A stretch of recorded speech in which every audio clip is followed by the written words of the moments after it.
அடிமொய் எழுத வந்த கிளி போராடுது, அத பொய் எழுத வச்ச கிளி சீராடுது.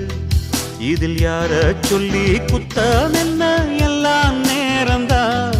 அடி ஒன்னோடொன்று சேராவிட்டால் என்றும் பாரந்தான். தித்திக்கும் செங்கரும்பே இத்தனை நாள் எங்கிருந்து, மொட்டு விட்ட தேனரும்பே போதுமடி உன் குறும்பே.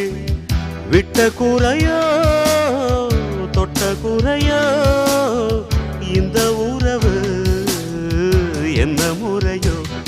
ஒரு கோல கிளி சோடி தன்ன தேடுது தேடுது மான், அது திக்க விட்டு திசைய விட்டு நிக்குது நிக்குது முன்னே.